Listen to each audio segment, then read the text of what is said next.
Hello, and welcome to the second video in the Algorithms chapter for the first year of the Decision 1 unit from the A-Level Further Maths. My name's Simon, and in this video we're going to be looking at how to use flowcharts to trace an algorithm as opposed to when it's given to us as a list. A flowchart is a specific way of displaying an algorithm, and there are a lot more complicated ways that a flowchart can be used outside of the A-levels. So in this video, we're not going to go into those. We're only going to be looking at the very, very basics that could be required in the exam. For the flowcharts that we're going to be dealing with in the A-level, there are three types of boxes that we have to deal with. This sort of sausage type shape, a rectangle, and a diamond. So the sausage type shape means start or finish.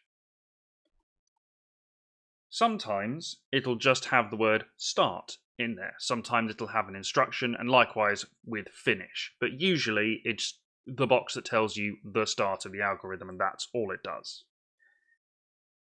The rectangle is for an instruction. So this could be anything. Let A equal 1, for instance. It's an instruction. A plus B equals something. That's an instruction. This is the main kind of goal of what we're going to be using, is mostly instruction boxes.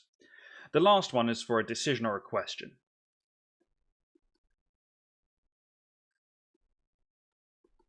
So in the previous video, we looked at an example where the question was, is C is less than 10? That would go in here with a yes-no option coming out of it.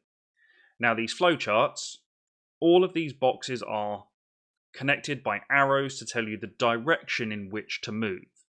Arguably, flowcharts are somewhat easier to deal with than a listed algorithm because it's easier to look at a picture than a list. So we're going to look at an example, and we're going to use a trace table. Again, this trace table is a lot chunkier, so please be aware of that. And we're going to sort of go around a little bit the idea of new line, new row in the trace table so that it fits. So this is the example we're going to look through. We can see here our instruction is trace the following algorithm, and we've got a trace table given to us on the right. So let's go through. So we start here with a nice helpful start instruction. Start here. And our first instruction is let n equal 57. So we're going to put n is 57. Okay. So we now follow our arrow. Is n even? So in our n even column, we're going to answer the question, is n even? And we can see that n is not even. So we follow the no arrow. So we're going to make r as 1 and n as n minus 1.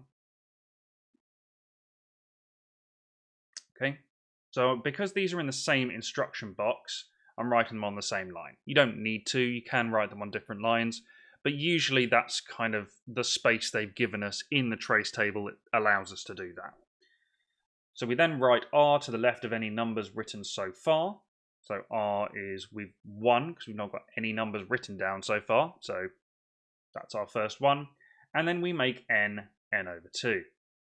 So 56 divided by 2 is 28.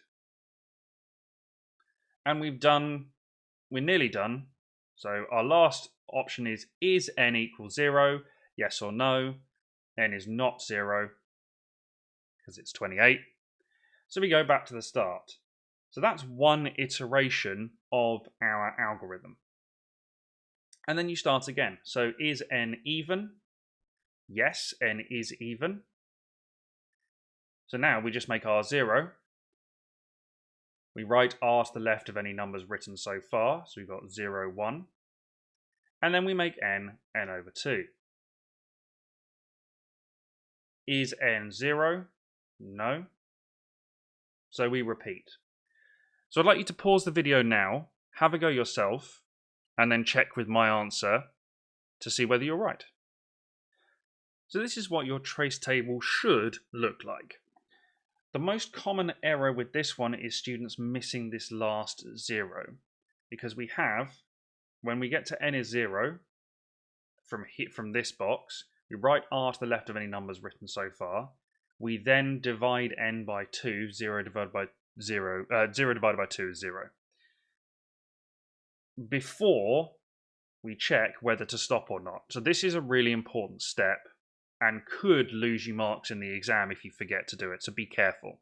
Make sure you are fully following the algorithm and not trying to jump ahead and second guess what you need to do.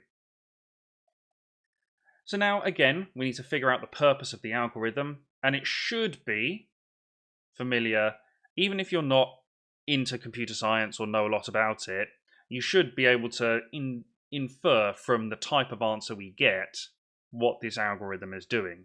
So this is very much looking at our input value of n, 57, and our output value of 111001. So the purpose of the algorithm, let's write this as a proper sentence, is to write n in binary form, or words to that effect. Flowcharts and algorithms can be really, really broad, so be prepared to think a little creatively about what the algorithm is doing.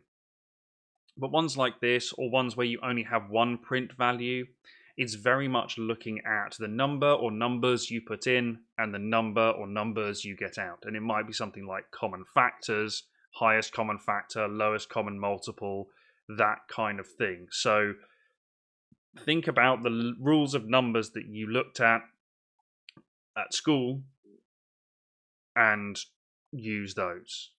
That's the end of this video. In the next video, we're going to be looking at a specific algorithm as opposed to algorithms in general. Thank you for watching.